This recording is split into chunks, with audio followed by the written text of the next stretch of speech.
I'm joined today by the chair of Save Ealing Centre, Will French, to discuss the council's plans for our town hall, which is just behind us. Firstly though, Will, how are you doing today? Windy, but enjoying the day. Yes. Now, to afford you guys a bit of insight into the history of our town hall, the building was initially built in 1877, after which in 1930 there was an extension which was made, which has now essentially created the building as is recognisable by modern eyes. Could you describe to us what's actually going on here firstly? What are the plans? Yeah, in the last couple of years the council's decided that it's a bit surplus to their requirements, so it joined with a developer called Mastercraft and agreed to turn it into a hotel.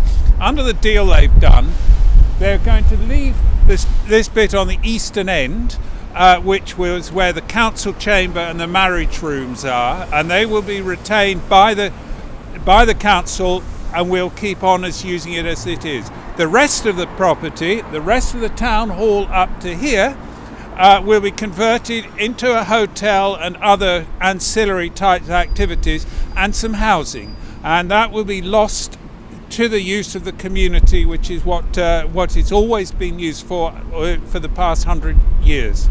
The Victoria Hall, which is was a hall that was built to commemorate the Queen's Jubilee, and it was paid for by members of the public through public subscription, and a charity was set up, or charitable trust was set up to manage the hall and to take the proceeds from it and use the proceeds for charitable purposes.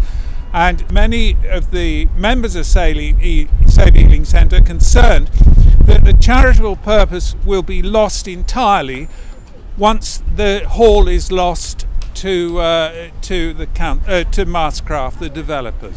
Now, on the council's website, they speak of this multi-million-pound redevelopment plan, which will secure the long-term future of the town hall and indeed the halls that we've mentioned. Now, the reason they've said this is because supposedly the Memorial Hall building as a whole is grossly underused. What is your response to this claim?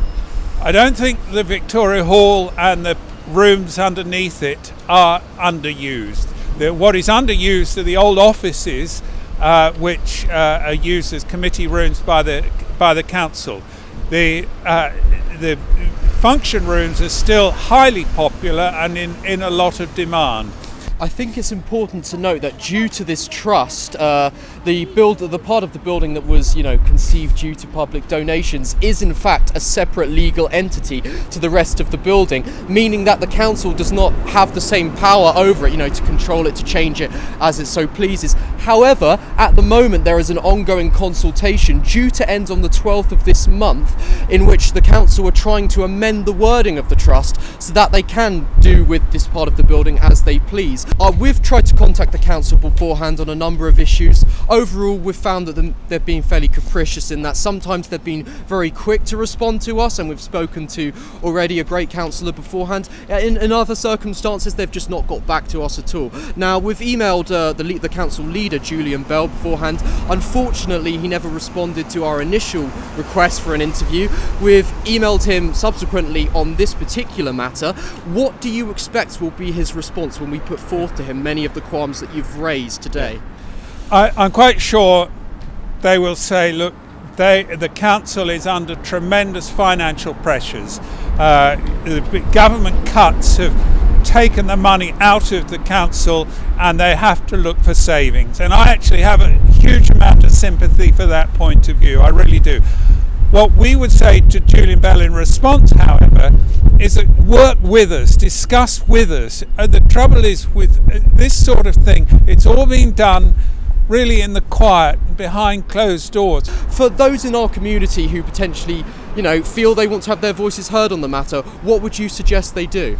Well, Ealing Voice and individual members of Save Ealing Centre are encouraging people to find out about the consultation and to raise their concerns about the loss that will happen as a consequence of the changes that are being proposed.